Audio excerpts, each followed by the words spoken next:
Cette capsule vidéo a pour objectif de vous aider à compléter l'annexe activité prévisionnelle attendue pour les SAMSA. Prenons l'exemple d'un SAMSA qui bénéficie d'une autorisation de 30 places. Vous devez d'abord renseigner la capacité installée dans le bandeau du dessus, à savoir 30 places de PMO dans la cellule correspondant à l'externat.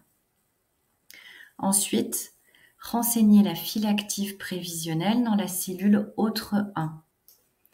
À noter que quel que soit l'établissement ou le service concerné, la file active doit toujours être indiquée dans cette cellule.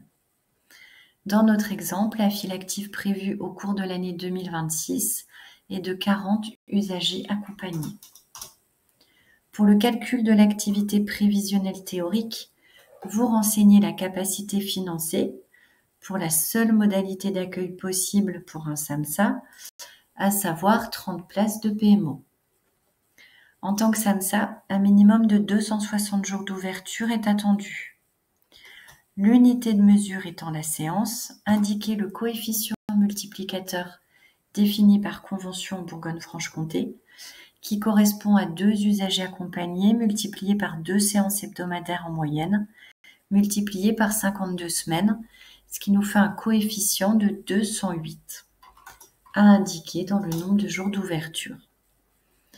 Dans la colonne Activité 2025, Prévision actualisée, il est attendu pour chaque modalité d'accueil une extrapolation du nombre de journées au 31 décembre 2025, à partir de l'activité réalisée au 31 octobre 2025.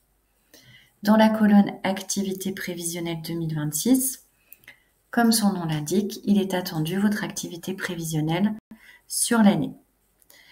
Dans cet exemple, l'activité 2025 extrapolée est de 6400 séances réalisées au 31 décembre 2025.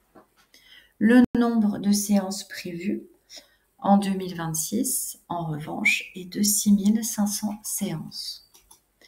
Le taux d'occupation prévisionnelle se calcule automatiquement. Ce dernier s'élève à 104% pour la modalité PMO correspondant au SAMSA.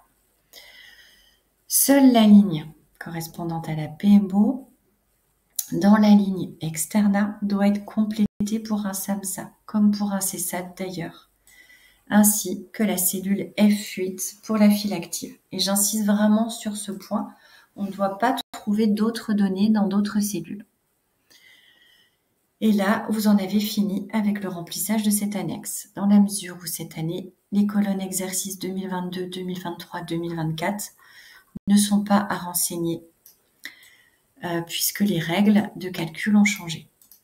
Une fois ces informations complétées, vous pouvez passer à un autre établissement ou service en suivant la même démarche. Bon remplissage et très bonne journée à vous.